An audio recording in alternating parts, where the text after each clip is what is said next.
Magandang umaga sa lahat mga ka-reaction sa masa. So grabe, ang ating topic ngayon, ang ating bigyang buhay at diin at reaction at opinion, ang isang komentaryo ni Ida Arabis. Paki-search po Ida Arabis. Opo, paki-subscribe po ang kanyang YouTube channel. Opo, di po kayo magsisisi dito. Pag ito po ay sinusubscribe nyo, marami po kayong matutunan dito. Napakagaling po talaga. Opo, grabe. Hindi ako makapaniwala na mayroong ganitong vlogger na napakagaling, yung pinong-pino kumbaga magbigay ng komentaryo sa mga nangyayari nung D16 ng impeachment trial ni BP Sara. Paki-subscribe po ang kanyang channel. Opo, di po talaga kayo magsisisi dito. Opo, panoorin niyo po ang kanyang mga video. Suportahan po natin itong mga ganitong klaseng vlogger. At ito po dapat ang ipopromote natin. Dahil dito po ay tila ba ay walang pagtalikod. Opo, napakaganda, napaka-smooth ng mga kanyang binitawan dito ng mga komentaryo sa mga pangyayari dyan ng mga bagay-bagay dyan sa impeachment trial na yan, ha? O, paki-subscribe po. Opo. Sana po ay dumami pa ang lahi nito. Ito yung kailangan natin, matatalinong tao at alam na alam kung ano ang hangganan ng batas.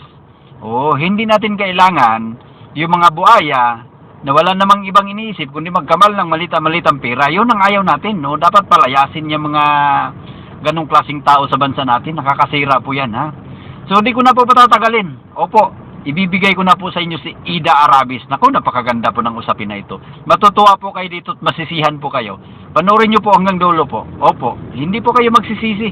Pag napanood nyo po ito, kontinto na po talaga kayo. Pag napapanood nyo po ito at naririnig nyo po ang kanyang mga komentaryo. O, di ko na po patatagalin. So, ito na po, Ida Arabis, pakisubscribe po. Siyempre, pakisubscribe na rin ang ating channel, Reaction sa Masa. Nang sa ganun, panalong-panalo tayo. Sige po, ito na! Day 16 ng impeachment trial ni VP Sara Duterte.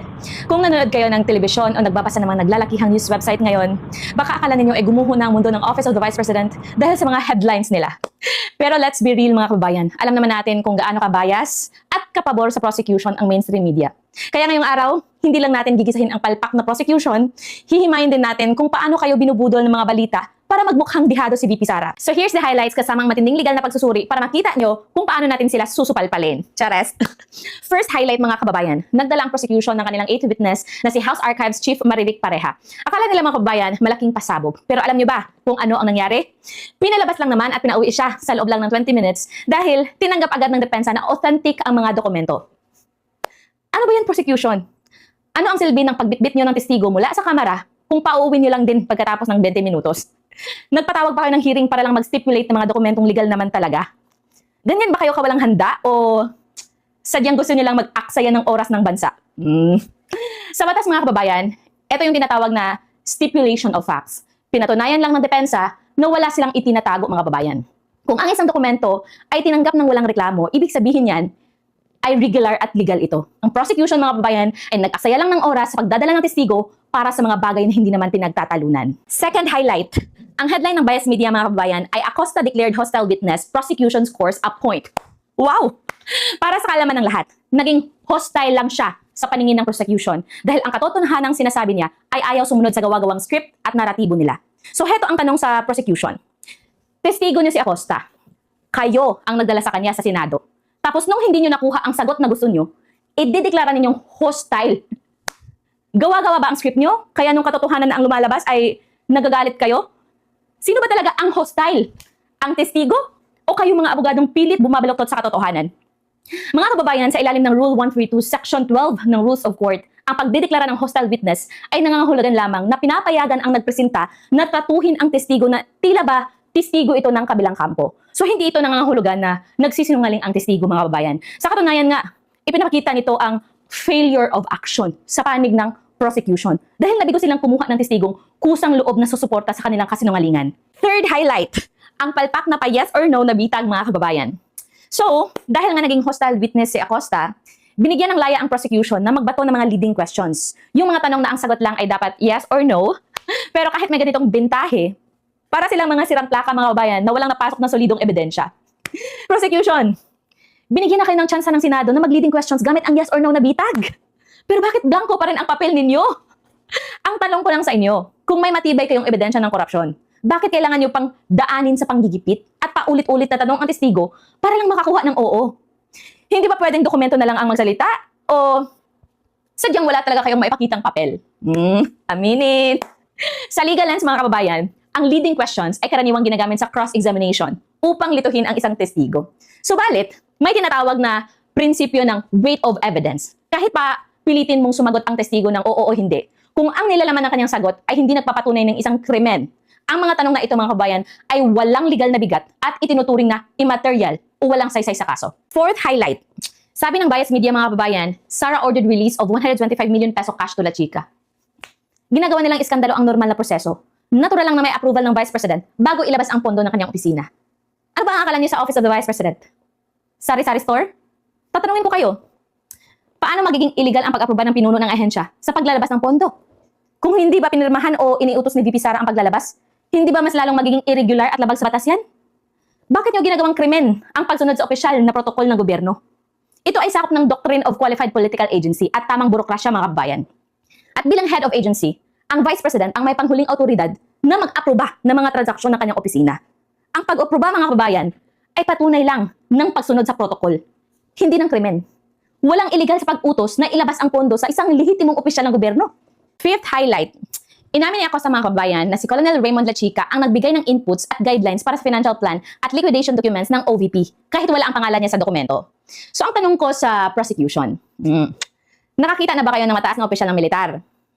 Ang akala niyo ba kay Colonel La Chica ay ordinaryong empleyado lang na walang alam sa paghawak ng operational guidelines? Hindi ba kayo nag-iisip na sa usapin ng confidential at pambansang seguridad, ang isang kolonel talaga ang dapat magtakda ng plano at security protocols? O baka naman gusto niyong i-publish sa Facebook ang bawat pangalan ng intelligence agents para lang masiyahan ang curiosity ninyo?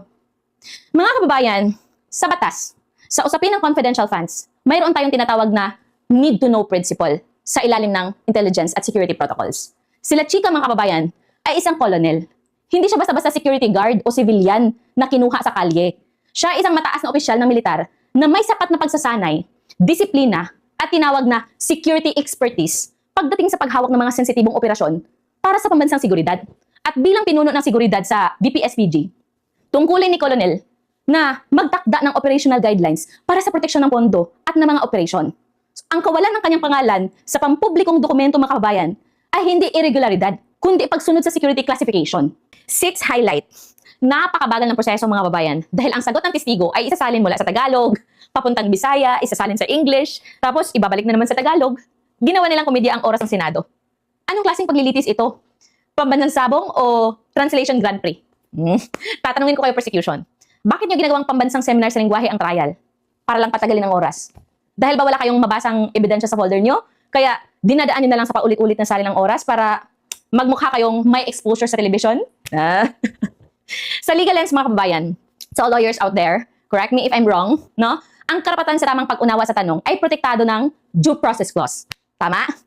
Kung ang testigo ay mas komportable sa kanyang katutubong wika, which is Bisaya, tungkulin ng korte, mga kababayan, na tiyaking tumpak ang pagsasalin. Ang pagka-frustrate ng prosecution o ng ilang senador sa bagal ng translation ay nagpapakita ng kawalan ng respeto sa karapatan ng testigo at kawalan ng paghanda sa mga aspetong technical ng paglilitis. Nag-amok at nawala ng presensya si Senator Judge Erwin Tulfo dahil nahihirapan daw at pabalik-balik sa Bisaya ang sagot ng testigo na si Gina Acosta. Humayaw pa si Tulfo, sabi niya, tama na itong panluloko, aabutin tayo ng 1 taon dito dahil ang kailangan pang i-translate mula sa Bisaya papuntang Tagalog. Hello? Kasalanan ba ng testigo kung mas komportable siyang ipaliwanag ang milyon-milyong pondo sa sarili niyang wika para hindi siya mabitag ng prosecution? Bakit parang galit na galit si Tulfo sa salitang Bisaya? Ganyan ba kadesperado ang mga anti-Duterte na pati ang katutubong wika ng Mindanao at Visayas ay ginagawa nilang krimen at itinuturing na panloloko sa korte? Senator Erwin Tulfo, seryosong tanong po. Nakasaad ba sa batas na kapag ang testigo ay Bisaya at gustong gumamit ng interpreter, panloloko na agad sa Senado? Bawal na ba ngayon magsalita ng katutubong wika ang mga taga Mindanao at Visayas sa harap ng korte? Kung ang prosecution ay hindi makakuha ng sagot na pabor sa kanila, lingwahe na ba ngayon ang pambabrasuhin ninyo? Erwin Tulfo, again po, sa ilalim ng Bill of Rights ng ating saligang batas, due process clause, ang sinumang testigo ay may karapatan sa isang patas na paglilitis at kasama dyan ang karapatan na ipahayag ang kanyang nalalaman sa wikang pinakakabisado niya upang maiwasan ang maling interpretasyon. Ang pagpilit ni Tulfo mga kababayan na magtagalog ang testigo at ang pagtawag dito na panluloko ay isang direktang pambabastos sa karapatan ng testigo at diskriminasyon sa mga Bisaya. Sa totoong batas, kapag ang testigo ay humiling ng interpretasyon, ang korte mga kababayan ay obligadong magbigay ng opisyal na interpreter upang matiyak ang hustisya. Hindi ito panluloko, kundi tamang proseso ng batas. Na-frustrate lang sila dahil hindi nila makuha ang gusto nilang sagot. Kaya lingwahe na lang ang pinag-initan. 7th highlight. Naglabas ang abogado ng prosecution mga kababayan na si Attorney Ligutan ng AI simulation at mga prop money o laro ang pera para ipakita kung ano ang hitsura ng 125 million bundles. Monopoly yarn. Attorney Ligutan at sa mga taga-prosecution, nag-iimbestiga ba tayo ng impeachment o nasa loob tayo ng larong Monopoly? Ang tanong ko lang po sa inyo, kailan pa naging katanggap-tanggap sa isang seryosong korte ang pagpapakita ng toy money at gawa-gawang cartoons bilang ebidensya ng korupsyon? Kailan pa? Ganyan na ba kayo kasunog at kung walang ebidensya na pati perang laruan ay kailangan nyo nang ilatag sa Senado para lang may ma-visualize ang camera? Nakakahiya. Mga kababayan, ito ay isang malubhang paglabag sa Best Evidence Rule, Rule 130 Section 3 ng Rules of Court. Ang batas ay nag-aatas na ang orihinal na dokumento o aktual na ebidensya ang dapat ipakita, hindi mga laruan o gawa-gawang digital simulations. Ang paggamit ng props mga kababayan ay itinuturing na speculative at prejudicial na naglalayong mag-impluwensya ng emosyon sa halip na magpakita ng katotohanan. Kaya naman, tama lamang ang naging matibay na objection ng depensa. 8th highlight. Ipinipilit ng prosecution mga kababayan na wala raw particular na circular na nagsasabing pwedeng ibigay ng disbursing officer ang pera sa isang security officer. So heto yung pinakasimpleng tanong ko din sa prosecution. May nakasulat ba sa circular na hayagang nagbabawal na iabot ang operational funds sa hepe ng seguridad ng ahensya para sa intelligence activities?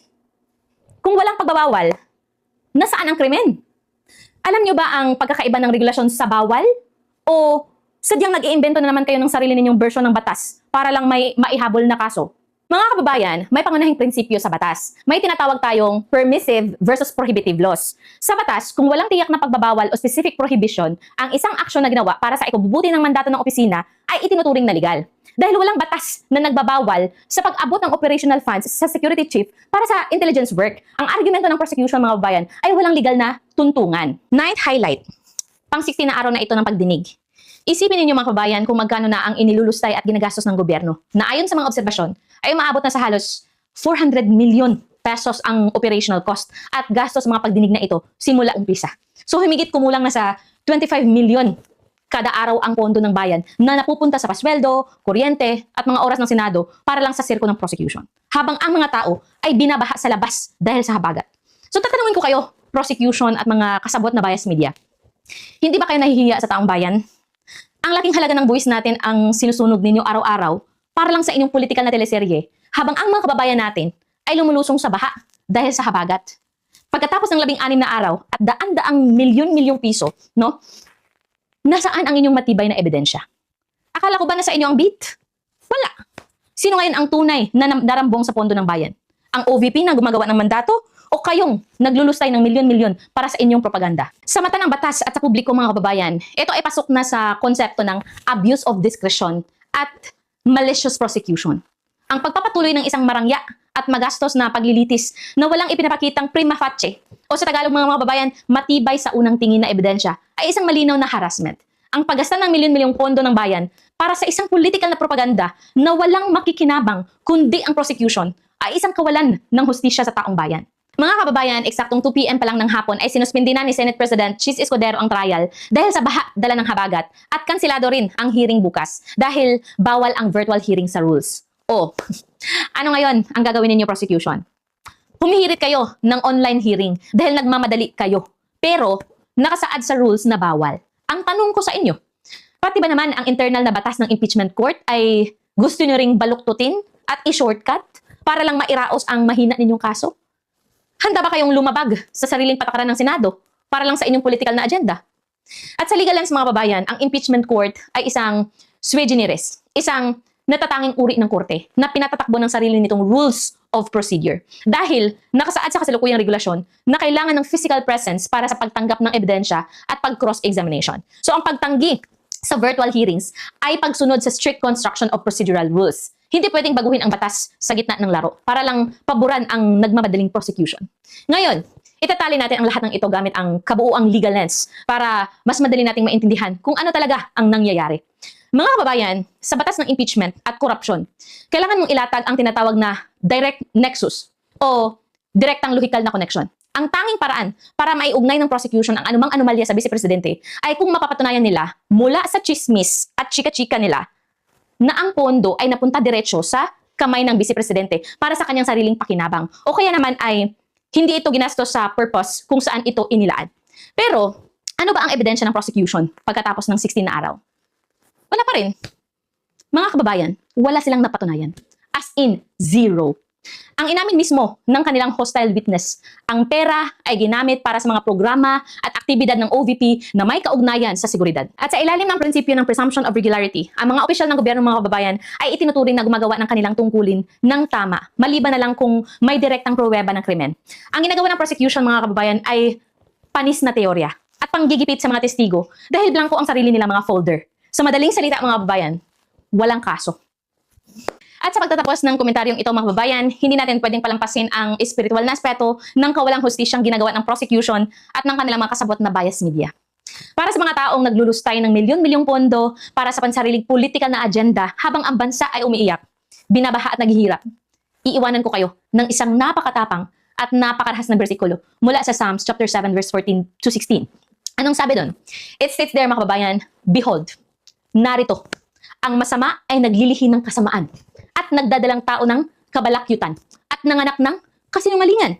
Siya'y gumawa ng hukay at hinukay at nahulog sa gawaing kanyang ginawa. Ang kanyang kabalakyutan ay babalik sa kanyang sariling ulo at ang kanyang karahasan ay bababa sa kanyang sariling bumbunan. Napakalinaw ng salita ng Diyos mga kababayan sa Psalms, no? Ang prosecution at ang kanilang mga tagapagbalita ay naghukay ng balon ng kasinungalingan at maling naratibo para ihulog si VP Sara at ang depensa. Pero hindi nila alam.